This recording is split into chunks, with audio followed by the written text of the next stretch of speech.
Bienvenidos a este nuevo episodio de The Ethical Breeder. Este episodio no tiene un número como tal porque es un episodio especial. De hecho, va a salir poquito antes. Normalmente los vamos a estar haciendo cada 15 días. Pero pues es que ahora venimos a hablar del tema del momento, que ahorita está revolucionando las redes sociales, la ciencia, o sea, un poco de todo. Ahorita, en esta ocasión, tenemos como invitado al profesor Theodore Doifois. Es profesor de la Universidad de Guadalajara y tiene una trayectoria de 17 años en las ciencias veterinarias. Tiene maestría y doctorado en producción animal con inclinación en genética y es miembro del Sistema Nacional de Investigadores, nivel 1. Y pues él le apasiona mucho la divulgación científica, esa es la razón por la que accedió a venir aquí. Y a él lo conocí porque es mi profesor de la Universidad de Genética Animal. Y a lo largo del episodio van a entender por qué lo invité. O sea, les va a entrar las ganas de querer saber más, de querer investigar más. Así que pues comenzamos. Muchas gracias. Aprecio mucho, Leslie, que me dieras la oportunidad de este espacio. Y prepárense porque va a estar bien divertido. Sí, ahorita como seguramente han visto en Facebook, en TikTok, en Instagram, Twitter, en donde, bueno, ya no es Twitter, ahora es X, en donde se les ocurra, pues la noticia del momento es que regresaron de la extinción al direwolf, lobo huargo, lobo gigante, como le quieran llamar. Ahorita le vamos a llamar el Colossal Direwolf porque es el nombre que le está dando la empresa, o sea, es como su nombre de empresa. Vamos a decir que es un nombre social para referirnos a este animal, a este espécimen, y pues vamos a comenzar el debate. Bueno, creo que lo primero sería como explicarles qué vendría siendo la ingeniería genética. Bueno, hablar de ingeniería genética es algo demasiado amplio. Sería como decir, dar una definición de medicina. Entonces vamos a tratar de explicar cómo funciona hoy en día. Lo que el público debe de saber es lo siguiente.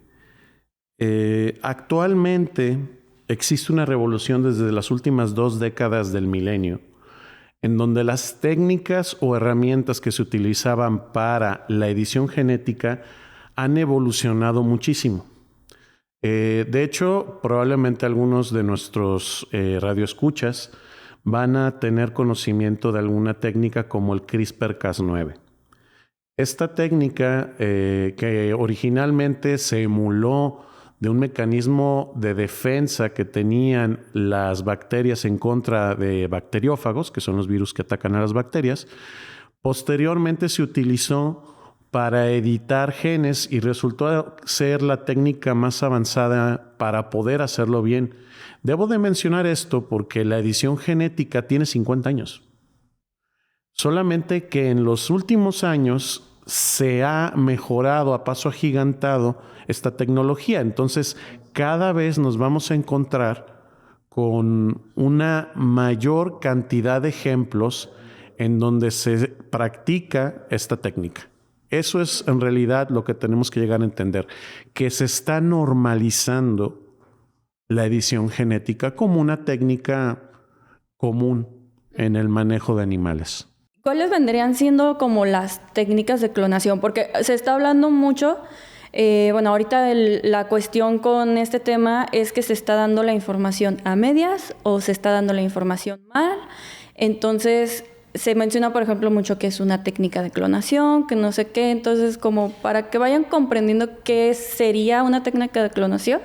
Bueno, mira, si quieres le damos en un momento un apartado, si el tiempo nos lo permite, hablar de clonación.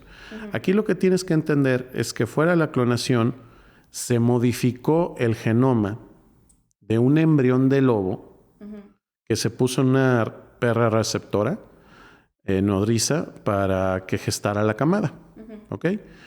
Ahora, vámonos por partes en ese sentido. Primero vamos a irnos, si quieres, a la técnica y luego a explicar qué hay detrás de todo esto y cómo entender este tipo de noticias. Porque es la meta aquí, mi meta contigo y que espero lograr con tus radioescuchas, es que desarrollen más un criterio científico y clínico sobre lo que es o no una noticia exagerada. Sí, esa es la tirada realmente que tenemos hoy contigo. Entonces, vámonos por partes. Lo que cabe, si quieres que abordamos el tema del direwolf, vamos a decirle direwolf para abreviar. Lo primero que tenemos que entender es esto. El direwolf no es un ancestro del lobo. Tiene un parentesco con otros canídeos, específicamente con el chacal. Entonces, tenemos que dejar claro algo. No porque se llame lobo terrible, realmente está emparentado con el lobo. De hecho, los ancestros del lobo compitieron en su momento con los direwolf, ¿sí? Pero afortunadamente estos se extinguieron porque eran animales muchísimo más grandes.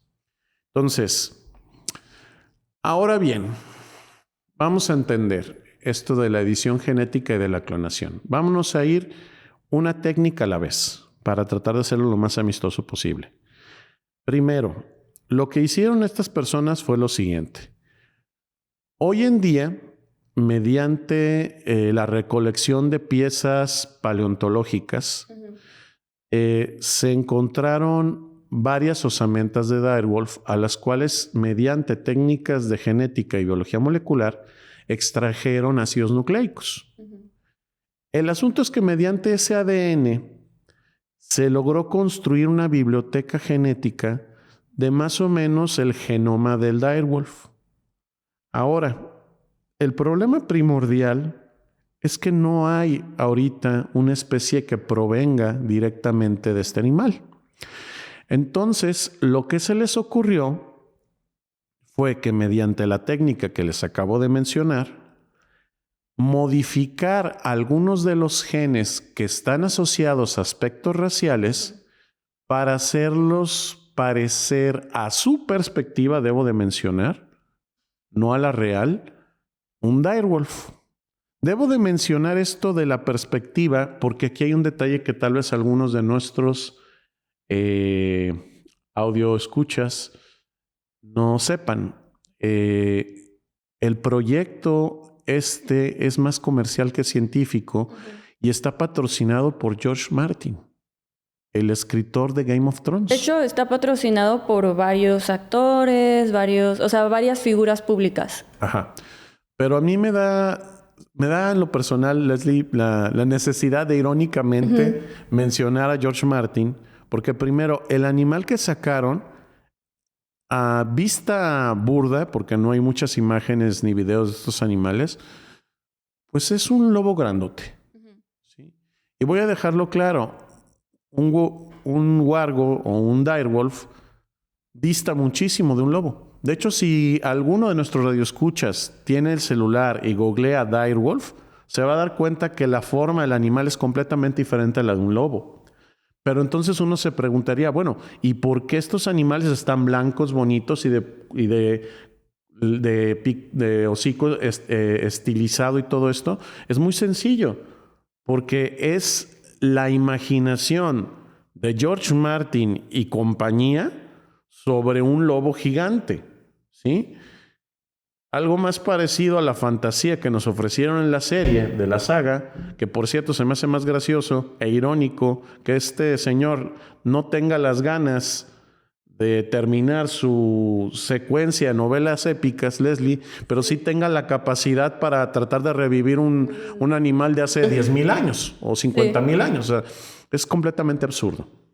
¿Sí? Entonces, lo que tiene que saber el público es esto. Yo lo llamo en clase los límites de lo posible. ¿Qué son los límites de lo posible? Lo que actualmente en la ciencia es factible o no. Y entender que todo lo que está fuera del marco es improbable. No sucede. O no tenemos la tecnología aún para lograrlo. Entonces, hablando del marco de lo posible, sobre clonación, transgénesis y todo esto, la realidad es que nadie ha podido modificar todo el genoma de un animal a partir de un descendiente de una especie y crear la especie anterior. En este caso, lo que hicieron estas personas fue únicamente tomar, ojo, a partir de los genes que se conocen en perros, porque debo de mencionarle al público que perro y lobo es la misma especie, solamente uno es la población silvestre y otro es la población domesticada. Tomar los genes que se encargan de algunos rasgos raciales, que también tengo que mencionarle al público que los rasgos raciales y sus genes vienen a ser del orden de entre el 1 al 2% de todo el genoma. Entonces lo que hicieron fue tomar unas decenas de estos genes y modificarlos a modo de lo que ellos creerían que sería un huargo. ¿Sí? También aquí existe un detalle muy, muy fuerte que tenemos que explicar. Esto es un proyecto comercial. El que nosotros alabemos al animal o critiquemos el animal es mercadotecnia. En algún momento Oscar Wilde dijo: no importa que hablen mal de ti o bien de ti, lo único que es malo es que no hablen nada. Entonces, la tirada, Leslie, con este tipo de investigaciones pseudocientíficas, debo de mencionarlas, ahorita diré las razones del por qué, responde a querer vender un producto.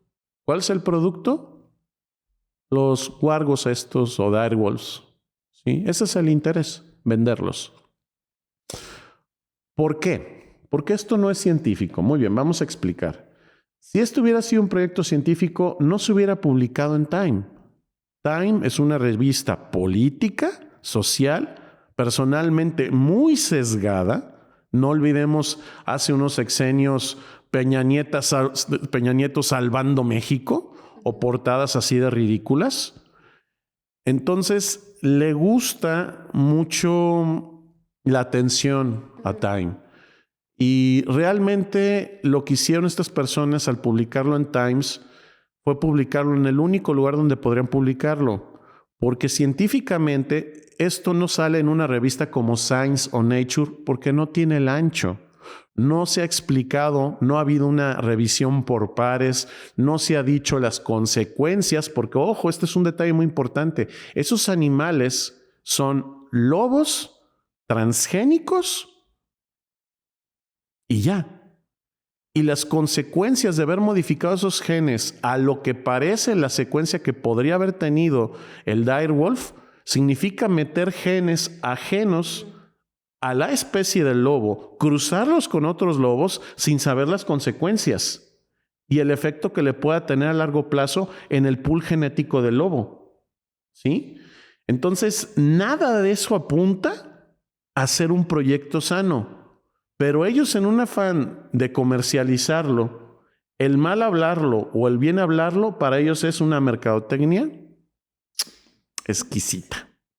Entonces, a lo que quiero llegar contigo, si esto fuera una investigación seria, si hubiera ido por las vías normales de investigación y hubiera padecido un artículo científico. Debo de mencionar al público que este no es el primer intento de querer promover o revivir un animal extinto. Existen 2 o 3 grupos de investigación entre Estados Unidos, Canadá y Rusia por un afán de revivir al mamut. Y hay obviamente unos allá en Australia porque les escala terriblemente haber extinguido el tilacino, que era el lobo marsupial. Ahora, ¿cuál es la bronca de estos grupos? No tienen el genoma completo y no tienen las estructuras correctas porque no hay suficiente material de dónde partir, a pesar de tener mamuts congelados en permafrost. Ahora, ¿cuál es el detalle ahí? Hay una investigación en ratones para identificar genes que podrían servir para hacer un cosplay, yo le voy a decir, de un elefante editado genéticamente para que parezca mamut. Hubo una nota de hace apenas unos meses en donde identificaron, Leslie, un gen para hacer a los ratones lanudos. La razón... De hecho, es el mismo laboratorio. Ah, hermoso. Es el mismo laboratorio y... Pues, de hecho, según ellos, lo que dicen es que el proyecto con el Direwolf tuvo algo de clonación. Eso es lo que ellos dicen. No han publicado un paper al respecto, nada. Según esto es una técnica nueva. Por eso comenzaba preguntando cuáles son las técnicas de clonación, o las que existen, o las que se conocen, o las que hasta el momento se pueden hacer para, pues, cuestionar qué tanto sí hicieron y qué tanto no. Otra cosa importante, que de hecho eso mismo está en la misma página de la empresa, es que solamente han descifrado 1/4 del genoma del Direwolf. Entonces, pues no creo que se pueda hacer una clonación si solamente sabes un pequeño porcentaje. Ok, ya te entendí, una disculpa, Leslie. Voy a irme directamente a clonación. Vámonos desde el inicio. La clonación no es una técnica nueva. De hecho, ya tiene sus 40 añitos. Hablando de clonación, el inicio les va a parecer increíblemente inocente. El primer organismo que se empezó a clonar fueron las ranas. ¿Cuál fue la razón de clonar ranas? En ese entonces ni siquiera se había acuñado la palabra clonación. Lo que querían ver era un experimento. Si yo tomo un huevo infértil de rana y tomo una célula somática, o sea, una célula del cuerpo, y retiro un núcleo y lo introduzco dentro de este huevo, y al más puro estilo una película de Frankenstein, le doy una descarga eléctrica y lo activo, ¿tendré una rana completa? Bueno, al principio un renacuajo y luego una rana, debo de aclarar. Entonces, lo hicieron. O sea, separaron el núcleo de una célula somática, lo metieron y efectivamente salió un renacuajo y se desarrolló una rana. Esa investigación tenía el fin de saber si las células somáticas del cuerpo, cualquier cosa, células epiteliales, un hepatocito, una neurona, tenía la capacidad de generar un cuerpo completo. Porque obviamente cuando las células se especializan, silencian y activan ciertos genes dependiendo de las proteínas que van a expresar, ¿sí? Entonces, en este caso, ese experimento tenía la curiosidad de saber si a partir de esa célula ya diferenciada se podía hacer un organismo nuevo. Lo más famoso fue lo que se hizo en un hospital veterinario en Irlanda cuando se decidió Dolly. Primer detalle, Dolly no es ni siquiera la primera oveja clonada. La primera oveja clonada fue Polly. La diferencia es que Polly venía su núcleo de un embrión. O sea, de las células para el público de un embrión se llaman blastómeros, y entonces tomaron una célula de un embrión, se la metieron a un óvulo, obviamente el óvulo anucleado, le quitaron el pronúcleo, y entonces también el shock eléctrico, de eso no se salvan del Taser. Y entonces ese shock hace que reaccionen y empiezan a hacer mitosis, entonces el cigoto pasa a ser embrión. ¿Sale? Entonces, el detalle aquí es que ese tipo de clonaciones, pues es como que la técnica más común. Y la diferencia entre Polly y Dolly fue que Dolly no fue a partir de una célula de un cultivo, sino a partir de una célula somática de otra oveja. Esa es la diferencia entre Polly y Dolly. Y el asunto es de que, ¿qué pasó? Después de que se hizo esta clonación, se empezaron a clonar animales al ojijo. Changos, camellos, caballos. De hecho, mucha gente no lo sabe, el animal más clonado son las vacas, por potencial genético. El primer equino, por darles un ejemplo clonado, fue una mula.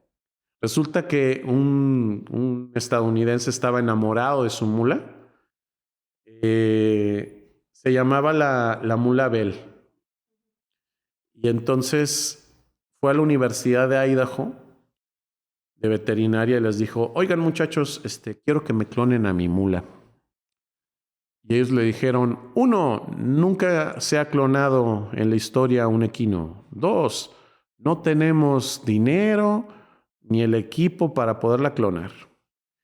Y lo que dijo el señor se me hizo una de las cosas más épicas que te podría pasar siendo investigador. Muchachos, no se preocupen, soy asquerosamente rico, les voy a patrocinar todo. Váyanse a capacitar, yo les armo el laboratorio, pero el primer animal que le clonan es mi mula. Y así salió Idaho Bell. Idaho Bell, si lo quieren googlear en el público, fue el primer equino clonado y fue una mulita. Idaho por la Universidad de Idaho y Bell por el nombre de su mamá. Entonces, es una técnica que se ha utilizado muchísimo, pero ahí les va. No todo el mundo la acepta. La regla es muy sencilla. La clonación se utiliza, por ejemplo, en bovinos para dispersar animales, hembras o machos de un valor genético, pero desde un punto de vista industrial, comercial, o sea, con base a que esto sea hecho por una empresa. Pero en las asociaciones de razas, tanto de equinos como de bovinos, está prohibida la clonación.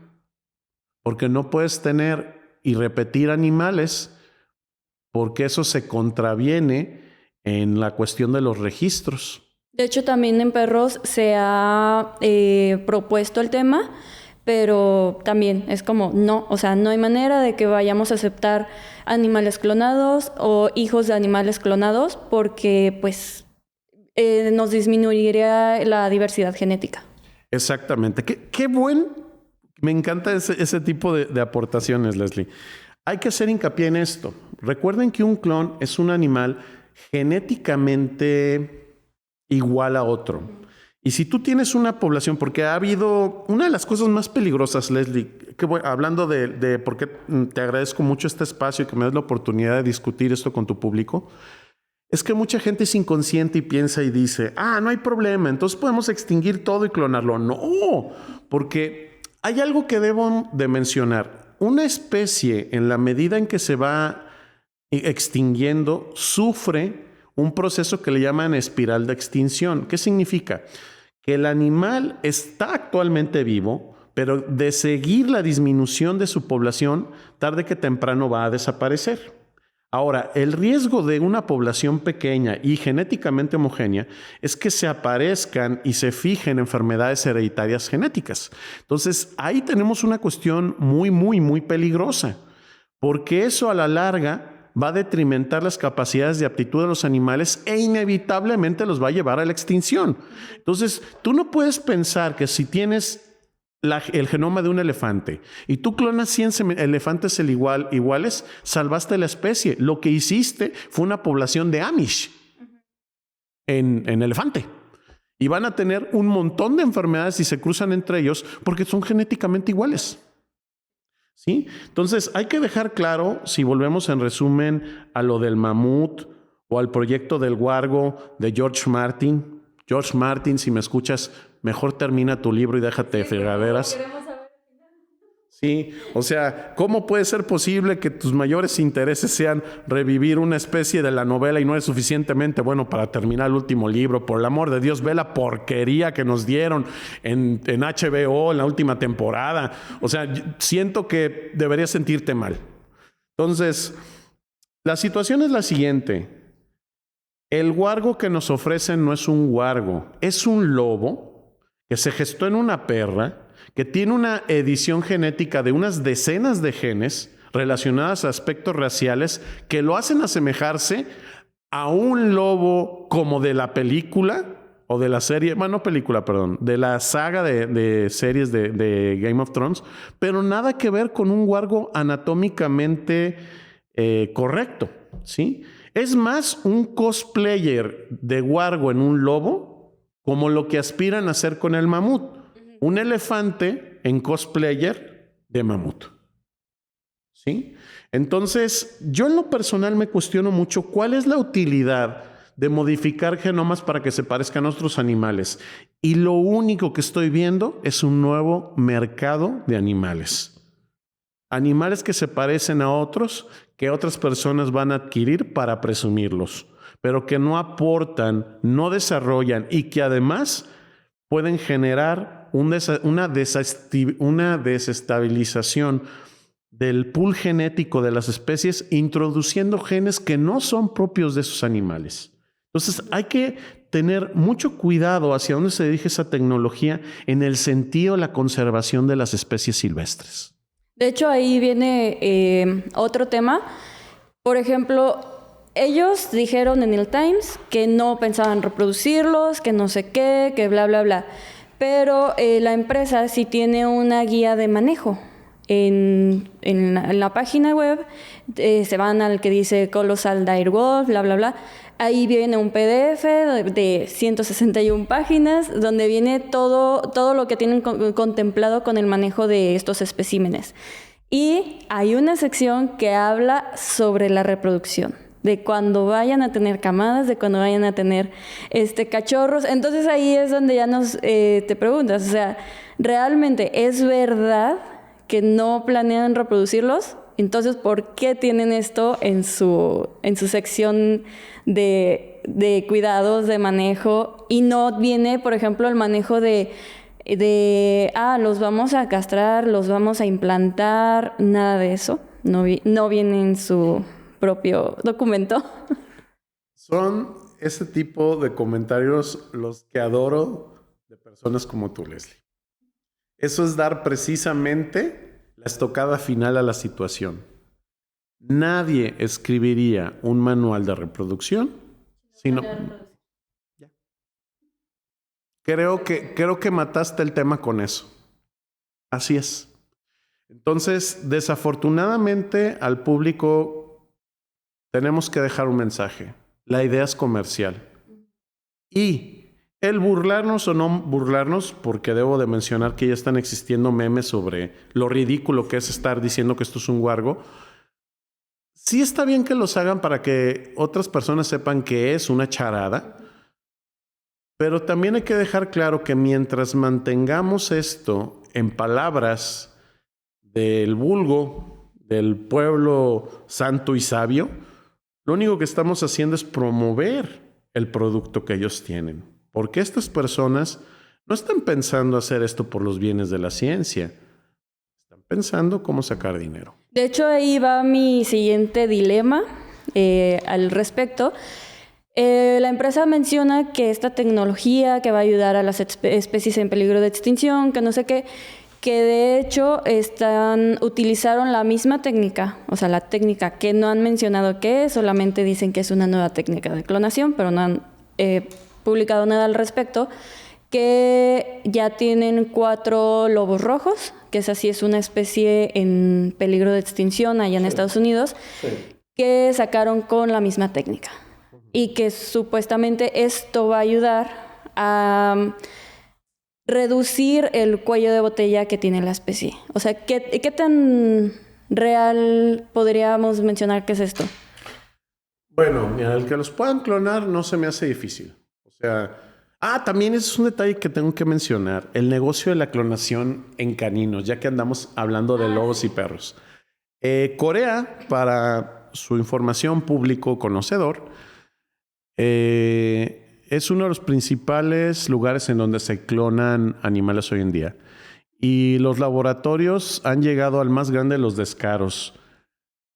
En el caso de clonación de mascotas, lo que hacen es poner en subasta los espacios que tienen para clonación. O sea, ellos proponen los laboratorios, ¿sabes qué? Este año tenemos tantos espacios para clonar. Y entonces se ponen en subasta y los animales que tengan mayor puje en el pago, pues van a ser los que tengan los primeros espacios o el espacio en este año. Entonces, ha habido casos, hay un caso que yo recuerdo mucho de hace unos años de un labrador americano canadiense llamado Lancelot. El animal alcanzó un precio del orden de los... quiero acordar, como $100 y tantos mil. Ahora, ¿cuál es el detalle? ¿Es caro eso? Sí, es estúpidamente caro. En bovinos y en equinos una clonación vale entre 10 a 20 mil dólares. Sí, el que les diga que esto fue en el orden de más o menos unos 100 mil dólares más, implica que esto es puro negocio. Ahora, que ahí tengo que dejar las cosas bien claras, público conocedor. Yo tengo que hacer una confesión aquí frente a Leslie. Yo soy gemelo. Yo tengo un hermano clónico igual que yo. Y yo soy heterosexual y mi hermano es gay. A mí me gustan los frijoles y a él le chocan. Y así me puedo ir manejando. ¿A qué es a lo que quiero llegar? Independientemente que mi hermano y yo crecimos igual, no es igual los microclimas ni las mismas circunstancias. A mí se me hace barbárico pensar que para mantener el amor, o incluso hasta patológico, debo de hacer ahí la aclaración, mantener el amor a un animal, la última opción sea la clonación. ¿Por qué? Porque, ok, el animal está vivo o tal vez colectaste células, qué sé yo. Se logra la puja, se gana la subasta, obtienes la oportunidad de que sea clonado, te entregan tu animal. Ese animal no es tu animal. Lo que hizo tu animal, tu mascota, tu compañero, el animal que tú añoras emocional y afectivamente, fueron todas las vivencias que tuvieron. Debo de mencionar que la pareja, que en el caso de este Lancelot, eran un par de ancianos, que obviamente no son lo mismo en ese momento que 10 años atrás o 12 años atrás. No sé cuánto tiempo viviría Lancelot primero.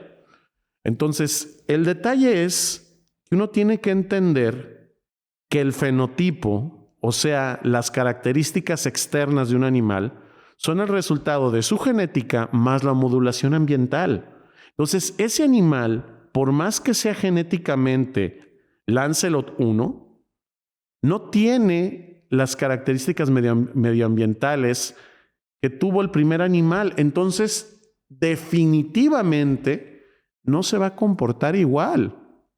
Entonces, no sé qué sería mejor, en mi humilde opinión, de manera más sana, haber cruzado a Lancelot o haber obtenido algún pariente de Lancelot y tener un perro de ese linaje a generar un segundo Lancelot. No tiene sentido. Y en el caso de caballos y bovinos de registro, se prohíbe el registro porque entonces eso implicaría que tú tendrías, al clonar 2 o 3 caballos famosos, la posibilidad de generar muchísimas pajillas. Hoy en día eso no conviene. Debo de hacer contexto porque ya sé que muchos de aquí no son de veterinaria. Cuando digo pajillas me refiero a muestras de semen que se van a utilizar para inseminar yeguas o vacas, dependiendo de la especie. ¿Cuál es la bronca? Que hay un límite permitido porque ya está comprobado que es peligrosísimo generar un efecto fundador. ¿Qué es un efecto fundador? Un efecto fundador es cuando tú tienes un animal, voy a dar ejemplos reales, Impressive en caballos cuarto de milla, Poco Bueno en caballos de cuarto de milla, Goner en caballos cuarto de milla, en bovinos, Osborne Albanhoe, que por cierto ese güey no fijó una enfermedad hereditaria, fijó 2. Fijó deficiencia de adhesión leucocitaria bovina y fijó complejo de malformación vertebral. ¿Cuál fue la bronca de estos animales? Que en su momento fueron animales majestuosos, los hicieron proliferar a lo hijo, tuvieron un montón de descendencia y lo único que hicieron fue hacer que una enfermedad que en su momento era extraña se diseminara por todo el pool genético de la población, lo cual hoy en día se busca prohibir. Entonces, se tiene que entender que la clonación no es lo que te han vendido y que se debe manejar con pincitas. Si no, vas a obtener desastres. De hecho, estamos tocando parte del tema que yo originalmente tenía en mente. O sea, yo originalmente tenía la idea de hablar de esto, del tema del coeficiente de endogamia, de las problemáticas que ocasiona tener un pool genético cerrado, pero pues es que todo se junta, conecta. O sea, todo se conecta justamente con lo que está sucediendo ahorita en este momento, la noticia del momento. Pues sí. Sí, es todo un tema. Completamente de acuerdo, Leslie. Y ahí es pues viene lo siguiente. ¿Cuáles son las ventajas? Bueno, ya vimos cuáles son algunas de las desventajas de utilizar esta tecnología, pero ¿existen algunas ventajas? O sea, ¿hay manera de utilizarlo para el bien? Sí, pero vamos a entender que esto es bien complejo, ¿ok? Vamos a entender. Aquí, para dejar claro en el público, vamos a entender que estamos manejando dos técnicas diferentes. Ya le pegué 3 veces al pobre micrófono. Hay 3 cosas aquí que tenemos que manejar. Va a haber inseminación in vitro, va a haber manipulación de embriones y va a haber transgénesis, que va a ser la manipulación de genes. Hoy en día, hablando, por ejemplo, de otro modelo, el cerdo, ya tenemos cerdos resistentes a varias enfermedades. Si alguien de ustedes no lo sabe, una de las principales enfermedades que se encuentran en los cerdos y que son problemáticas a no más poder es el PIRS. Hoy en día ya hay empresas que tienen animales que les noquearon el gen, porque eso también tengo que dejar claro. Creo que aquí sí la regué. Debí haber dicho desde un principio cómo funciona la genética. Genética en 2 minutos con el doctor Teo. La genética sí funciona, chicos. En el núcleo de las células, que es el centro de control de las células, va a encontrarse un librito, por así decirlo, que va a tener 4 letras: adenina, timina, citosina y guanina. Y mediante las conjunciones de esas letras se van a hacer las instrucciones para hacer todas las proteínas que nos contienen. O sea, hay que dejarlo bien fácil. Simplificámoslo a más no poder. El genoma de un animal no es otra cosa que la receta para hacer todas las proteínas que nos contienen. ¿Sale?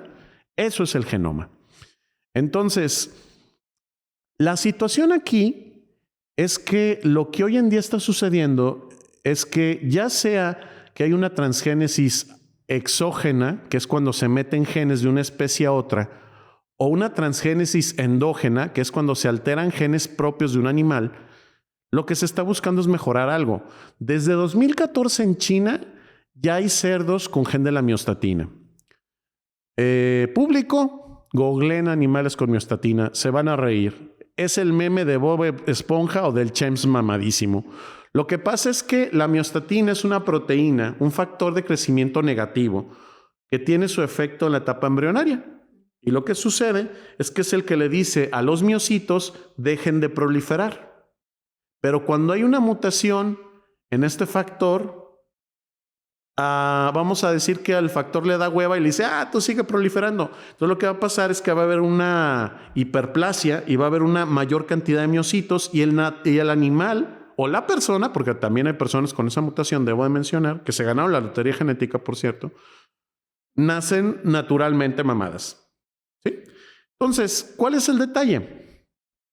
Que hoy en día, con la transgénesis, se puede seleccionar a un animal y generarle intencionalmente la mutación. Hoy en día, esto no es exageración, la mutación no se había encontrado ni en codornices ni en conejos, pero mediante estas técnicas de edición ya hay de estas especies tronadas. Si quieren ver buenos ejemplos, vean el Belgian Blue, el belga azul en bovinos, vean los galgos en los perros, vean, o sea, ya hay de todo. Puedes poner myostatin cat y vas a ver un gato mamado. ¿Sí? Entonces, la cuestión es que se encontró este gen y se pueden crear animales, incluso hasta peces, con un desarrollo muscular grande, lo cual puede dar un mayor rendimiento de carne para consumo. ¿Sí? Entonces, esto sí tiene una ventaja. Y hablando de lo de PIRS, lo que sucede es que todo virus tiene una célula diana, que es la célula que invade, pero deben de entender que de esa célula, lo que hace que se pegue el virus antes de infectar es que el virus reconozca alguna proteína de la membrana de la célula. Entonces, se investigó exhaustivamente la infección del PIRS hasta identificar qué proteína de la membrana de la célula era la encargada de adherirse el virus. Entonces lo que se hizo fue noquear esa proteína y entonces el virus ya no tiene cómo adherirse y por ende no infectarse y por ende generar un animal libre de la enfermedad. ¿Cuál es el bloqueo aquí? Que en México está prohibido el consumo de animales transgénicos. Ahora, me preguntan, ¿eso es exagerado? Dios mío, claro que sí lo es. Vamos a dejar muy claro, en el momento en que México firmó el Tratado de Libre Comercio, el 70% del maíz que consumimos nos lo da Estados Unidos. Y les tengo una noticia, es transgénico. Ustedes podrán decirme, no, pero la doctora Sheinbaum, la presidenta, dijo que no iba a haber maíz transgénico. Sí, que no se iba a cultivar maíz transgénico en México, pero el 70% del maíz que consumimos es gabacho. Amén que tenemos 25 o 30 años consumiendo tomates transgénicos con genes de pescado. Ojo, eso no significa que por echarte, no sé, unas entomatadas, al día siguiente te van a salir aletas. No, porque los ácidos nucleicos, sean de un animal transgénico o un animal no transgénico, los degradas por el ácido clorhídrico y la peptina y las demás enzimas que tienes en el estómago y ya. O sea, tú no asimilas los ácidos nucleicos de lo que comes, porque si no, imagínense, te comes unas ostiones y al día siguiente eres ostión. No, pues no.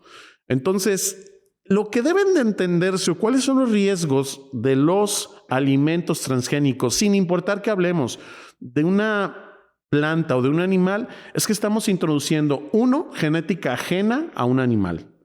Y dos, que esas proteínas podrían ser fuente de un inicio para una alergia o algún problema de esa índole en las personas que lo consuman. Pero fuera de eso, realmente no es un peligro. O sea, voy a dejarlo muy claro para que entiendan por qué la gente debe de desmitificar la transgénesis. Leslie, ¿has tomado vitamina C?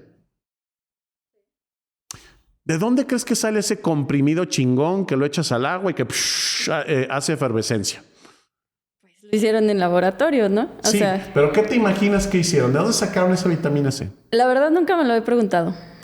Okay. Nunca me lo había preguntado, pero... La mayoría de la gente pensaría que exprimes un montón de naranjas pero no, y haces un proceso de liofilización y extraes el ácido ascórbico, que es la vitamina C, y ya lo comprimes en una pastillita efervescente. La respuesta es no.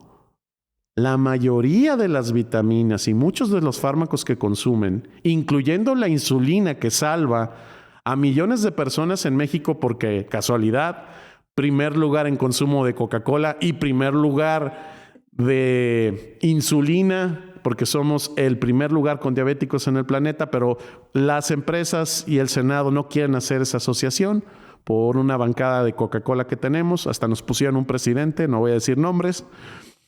Entonces, ¿cuál es el detalle ahí?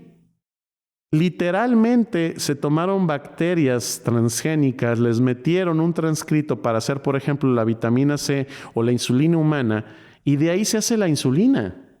O sea, no podemos hoy en día, después de 50 años, pensar que esta tecnología no se utiliza de manera rutinaria en nosotros, aun cuando nosotros seamos una persona cualquiera, porque el detalle es que si te echas una vitamina o te metes insulina o te clavas algún fármaco o alguna hormona, ten la certeza que salió de un organismo transgénico. Entonces es una tecnología que tenemos que asimilar. Claro, moderarla como toda tecnología, pero comprender que la caja de Pandora se abrió hace 40 años. No ahorita con la burla de Tilacín o la burla de Mamut o la burla de Direwolf que se están aventando estos ridículos. Sí, o sea, convivimos con ello día a día. Entonces, pues no hay forma como de prohibirlo realmente. No. Y tampoco, creo que tampoco tenemos que satanizarlo como se está satanizando, porque... sí es una desventaja. O sea, ahorita estamos viendo el mal uso de toda esta tecnología, pero pues también está todo el buen uso. O sea, todo el cómo nos ayuda a nosotros, tanto en producción animal, en zootecnia y en nuestra salud. O sea, tocando ese último punto, te voy a dar dos ejemplos verídicos. No hace mucho, la FDA en Estados Unidos permitió, evaluó y aceptó la primer prueba técnica para edición genética de una enfermedad hereditaria en humanos. Entonces, cuando una persona, hombre y mujer, tengan una enfermedad hereditaria y desean tener un hijo, puede el hijo en estado embrionario ser manipulado genéticamente, regresarle la variante normal, quitarle el alelo mutante causante de la patología y que nazca un niño sano. ¿Sí? Eso se permitió hace, no les quiero mentir, hace un año o dos. Y también en esa misma tónica, también recordemos que hace 3 o 4 años ya empezaron los xenotransplantes. Para el público es con X, xenotransplantes, en donde lo que se hace es tomar un cerdo, alterar genéticamente algunos de sus órganos para que se asemejen a los del humano, pulmón, riñones, hígado, corazón. En este caso vamos a hablar del corazón. Y lo que se hizo fue hacer un corazón que se pareciera antigénicamente al de un humano y se implantó en un hombre. El implante fue un éxito, el problema es que duró el implante 3 meses y luego la persona falleció. Son los primeros intentos, pero esto nos abre una puerta. Pero ya es un avance, no, es un gran avance, o sea... Sí. De hecho, también quería preguntar, o sea, ¿realmente lo que hicieron ellos es un avance o nada más es una... Lo que ya veníamos diciendo, es publicidad de algo que ya se estaba haciendo? No, en este caso, en el caso de este trasplante de corazón de cerdo genéticamente modificado para disminuir su respuesta inmune antigénica que tendrá ya insertado en el cuerpo del hospedero, es un gran avance. ¿Sí? Y también es otra cosa que quiero hablar honestamente contigo y quiero hablarlo con el público en general.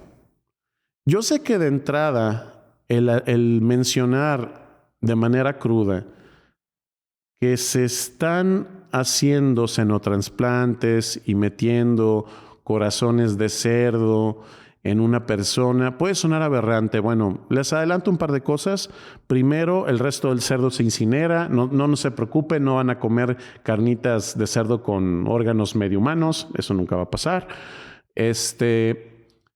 Pero ustedes me pueden decir, bueno, es que esto es la última opción. Bueno, vamos a hablar de la realidad. Tristemente vivimos en un planeta en donde existe, no les quiero mentir, creo que eran 6 o 10 millones de personas en estado de esclavitud. Existe realmente un mercado internacional de tráfico de órganos. No hace poco, desafortunadamente, surge una de las tantas, debo de mencionar que esa es una de las cientos de fosas que tenemos en el estado de Jalisco, en donde se suponía que uno de los usos aberrantes que tuvieron todas esas víctimas que fueron engañadas para llegar ahí pensando que iban a tener un trabajo para apoyar a su familia y tener una vida mejor, terminaron siendo víctimas para trasplante de órganos. Entonces yo me quisiera preguntar, ¿qué es más ético? ¿Modificar el corazón de un cerdo para salvarle la vida a una persona o permitir que persista uno de los tráficos más inhumanos que existen en el planeta, que es el tráfico de órganos? Un dilema muy fuerte, sí, es un dilema muy fuerte. Y, o sea, me parece muy interesante que lo planteemos aquí. Sí. O sea, sí me parece muy interesante que lo planteemos aquí. O sea, podemos decir todo lo que queramos en redes de lo que está haciendo este laboratorio, qué está haciendo aquel laboratorio, pero pues realmente, ¿cuál es la alternativa? O sea, ¿qué es mejor, qué es peor? O sea, sí, una cuestionante. Sí, o sea, si permitiéndome, Leslie, dando mi opinión del tema, yo sería el primero en que no quisiera que se utilizara, por ejemplo, cerdos para esto. Pero si a través de los cerdos evito que secuestren niños y que los utilicen para barbaridades como trasplante de órganos. Pues perfecto. Hagamos órganos transgénicos en cerdos. Ni modo. Acabemos el mercado, porque este es el detalle. Hay que dejar muy claro cómo funciona el mundo al público. Esto es algo que todo el mundo sabe. Mientras que haya demanda, va a haber mercado. Entonces, mientras que se necesiten órganos y falten donantes, va a haber tráfico de órganos.